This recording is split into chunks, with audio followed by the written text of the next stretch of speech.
What's going on, guys? Matty G back here with you on Football with Flags, and today's video is all about our knockout stage predictions for the 2024 Euro. So sit back and join us because we've got a lot to get through.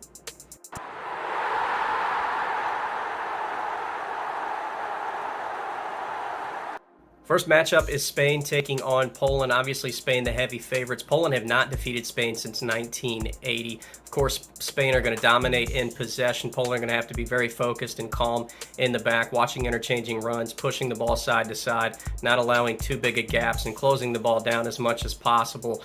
Hopefully, Lewandowski can maybe get a good chance early. Poland might be able to poke a lead out of it somehow. Keep in mind, these two tied in the group stage of the 2020 Euros, but I think between Spain's possession and their ability to finish when they're in form, they're definitely going to take this one. This next matchup certainly has potential for upset with Germany taking on Denmark, but Denmark have not defeated Germany since 2007. While they have tied in the last two friendlies, keep in mind Germany, obviously with their poor performances in recent history with major tournaments, they're going to be chomping at the bit to get to this first knockout stage, try and get this out of the way and continue to move on and stay focused. They're going to be highly motivated coming out of the gate. And Denmark have not played a lot of impressive teams as of late. Their group really is one of the weaker sides as well. I definitely think Germany are going to pull through. This next one's obviously very spicy with Portugal taking on Italy, our two previous champions of this competition. I think Portugal have a bit more to offer in this tournament than Italy do. Really not 100% sure about Italy's roster and if they're going to be able to recreate what the 2020 side did. Obviously, Italy can sometimes be a bit slow in possession, methodical. I think Portugal are going to take advantage of that. They're going to be more direct. And again, like I said, I just think that they have a few more pieces, especially going forward, that they could really punish Italy, especially in the second half of this game. Another potential upset on the horizon, and remember the Dutch are trying to not recreate what they did in 2020, losing to Czech Republic. Now they've got Ukraine in the round of 16, and Ukraine are certainly a dark horse in this tournament, I think, for a lot of people, and offer a lot of great talent in their side. But again, Netherlands won this tournament in 1988, the last time Germany hosted. I think they're going to be on the ball, ready to go, especially for this opportunity, knowing what happened 3.5 years ago, and they do not want it to happen again. Ukraine are going to have a lot of difficulty with the interchanging of Netherlands going forward, the width, the expansion that they play with in their offensive third, and I think it's going to be tough. This was a fantastic game between these two sides in the group stage in 2020, but I do think, once again, the Netherlands gets the best of Ukraine. I'm putting Belgium on upset alert. That's right, I think Switzerland's going to knock them off in the round of 16. Belgium have not been to a semifinal since 1980. This team, I think, still faces a lot of criticism for not performing as best as they possibly could in some major competitions as of late. There's no Courtois in this side as well, and I think they're a bit more inexperienced with this roster than they have been in the past. For Switzerland, they had a great 2020, defeating France in the round of 16. This side, again, has a lot of experience still. They've got Akanji, Rodriguez, Jan Sommer, Xhaka, Shaqiri, Mbolo, so many more. And again, this team, I think, while they could potentially get overloaded in the midfield, I think if they're able to compress that and not allow it to be too much of a factor in this game, I definitely think they can knock off Belgium.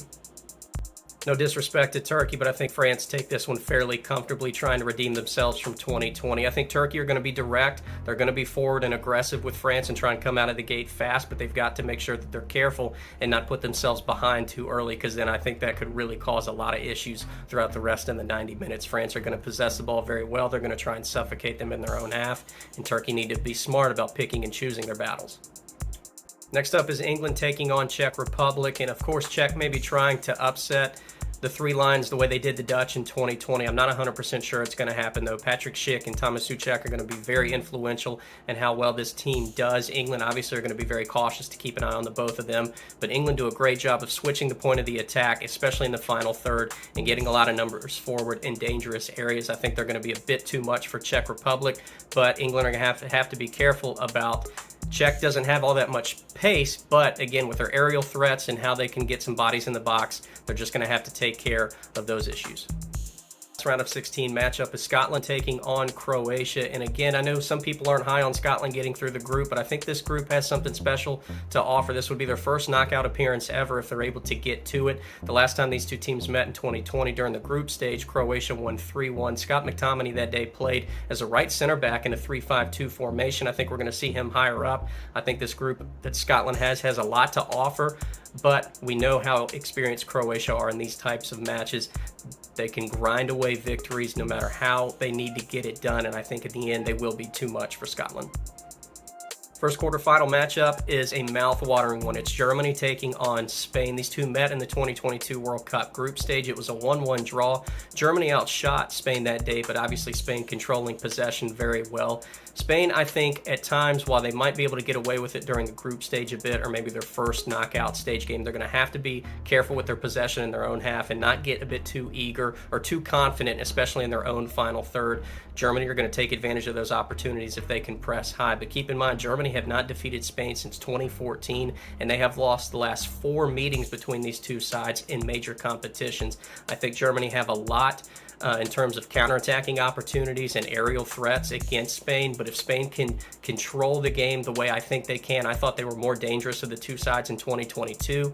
I think Spain upset the hosts here in the quarterfinals, despite maybe some inexperience, and move on to the semis. Next quarterfinal, we have Portugal taking on Netherlands, and this one is very hard to call. I think this is almost a flip of a coin, to be honest with you. These two teams met in 2019 during the UEFA Nations League final, Portugal going on to win that. Keep in mind, Netherlands have only beaten Portugal twice all time, but this game has the sense to be potentially very chaotic. While I think the Dutch are very sturdy in the back and in the midfield, Virgil van Dijk is arguably the best defender in the world. I think Portugal have a bit more to offer going forward. Hopefully we don't see a game potentially how 2006 turned out in the World Cup between these two sides, but I think it could open up a lot, a game that could very well go into extra time. We could see both sides scoring back and forth, leads changing. If that is the case, though, I think Portugal have a bit more of an advantage. I think they can bring a few more pieces off the bench, and I do have them going through to the semis. Now for the rematch, France taking on Switzerland, and what a fantastic game it was 3.5 years ago. Would certainly love to see it again. It would make great headlines. Keep in mind, if this does happen, I think France really need to control the midfield, which I think they obviously could if we do see this fixture once again, but they're going to have to stay poised whether they fall behind or take the lead. We saw, again, they did well to come back against Switzerland, but obviously going up 3-1 and then dropping that the way they did late in the second half was just incredibly poor. They're going to have to take care of any aerial threats through crosses, corners, free kicks from Switzerland. Remember, Haris Seferovic scored 2 of the 3 goals in that game through headers. Breel Mbolo, you could argue, is even more physical than Seferovic. It's just a question of whether or not he can put these on frame and make them dangerous. But again, we've seen the growth that Mbappe's had ever since he missed that penalty 3.5 years ago as well. I think this is a fantastic fixture if it happens. Keep in mind, France have lost their last 3 shootouts, 2 of those being obviously World Cup finals. The only major championship shootout that Switzerland have won was against France 3.5 years ago. But in this one, I think France do avenge that loss and they move on to the semis. Our last quarterfinal, and it's England taking on Croatia. And we all remember that great semifinal back in 2018. These two teams did meet in 2020. England went on to win 1-0. And keep in mind, England have actually won 4 of the last 6 meetings between these two sides. The other one was a draw. The 6th one, obviously, that one loss back in 2018, which I think still stings England fans and obviously this camp today. And what a great chance they have here if this fixture does happen. Not a semifinal, but still a chance to knock them out. Again, Croatia are a bit aging. I think they do have a lot of great talent still on this roster across the board. This is going to be a great midfield battle between Jude Bellingham, Trent Alexander-Arnold, Declan Rice, Modric, Kovacic, Brozovic, whoever else is involved, as well as outside backs with Guardiola, Kyle Walker, Luke Shaw, and Sosa. And again, just a fantastic game all around, but I think England are a bit better than they were in 2020. I don't know if this game does go into extra time. They maybe have enough. I think that's where England could potentially really put it on, considering the depth of this roster that they have. England have won 2 of their last 3 penalty shootouts as well, so keep that in mind. Even if they do go into penalties, Croatia have grinded out some results, even in penalty shootouts during the World Cup a year and a half ago. I think this is England's time, and I think they beat Croatia. Now on to our semifinals, and it's Spain taking on Portugal. Remember, 3 of the last 4 Euro winners coming from these two sides, along with 2 recent UEFA Nations League winners as well. So these teams have had some trophies as of late and would love to get past this game to get to another final, of course. For this game, though, I think Portugal, Joao Cancelo and Mendes are going to be very important. I think Portugal are going to concede possession. Spain are going to look to control it as much as possible and be in their half. But again, Portugal have some great opportunity to counter out, and I think Portugal offer more attacking-wise going forward. forward. But again, I think it's going to come down to how well Spain can convert their chances. This feels like one of those types of games where width is going to be very important. A lot of chances through the half space and into the end line, and the winning goal might come from getting to the end line and a scramble inside the box and something towards the 6-yard line is where this outcome comes from. But for me, while I do think Portugal has a bit more to offer, even coming off the bench, I am going to take Spain to get to the final.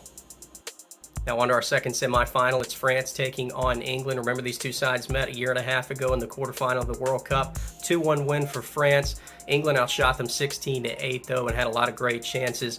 Remember, Kane skies his second penalty, can't get it past Lloris, and France move on. This is a fantastic game, and it has it all, in my opinion. While France are probably going to concede possession a bit more to England, the way we have seen them in the past, they want to counter, take advantage of that space with Dembele, Mbappe, and so many more special players that they have a lot of pace. I think this is the type of game where they need to possess more. We saw how they came out flat against Argentina, kind of allowed them to do much of the same, and Argentina got all over them right away, and I think that was a big contributor to why they went down 2-0 in that game. I think France need to control possession. They need to control the rhythm a bit more and not rely so much on just creating turnovers and looking to break out and get after England. But in this game, I think the front six for England are going to be the difference. I think this team's, again, just a bit stronger than they were in 2020. I think they're a bit more dangerous in the final third as well with the players they have on this roster. We'll see what happens with the Harry Maguire position, obviously not being on the roster, how they're going to attack that with Giroud and how special he is in the box as well, and whether England play 3 or 4 in the back, what have you. But again, a fantastic game between these two sides. I hope it is neck and neck, but I'm going to have England and the 3 Lions move on. Now for our Euro final, it's Spain taking on England in a fascinating game at that. These two sides haven't met since 2018. Spain are going to control in possession, I think, early on and probably through most of this game. But England understand that, and they know that they have plenty of talent to get the ball forward, create turnovers, and get out on the break when possible, using their width, using their outside backs, and even John Stones at times when they get chances forward. Again, we know how dangerous England can be with free kicks, with crosses, corners, etc. I think they're more physical than Spain in this game. And again, while Spain will dominate in possession, I think this is the time where Spain's ability to take care of their chances and score goals may run out. I think this is where Harry Kane, Jude Bellingham, Phil Foden, one of those 3 guys are the big difference in this type of game. And I think this is where England finally get it done. Well, guys, as always, thanks again so much for watching. Make sure you hit that like and subscribe button if you haven't already done so. And please let us know down in the comments your own predictions for these Euros. We've been getting shafted in the comments recently. Not a lot of chatter. We'd love to hear from more of you as this goes on. We've got plenty more content coming your way throughout these tournaments coming up, along with other stuff in the international games. So make sure you guys stay tuned, and we'll see you next time.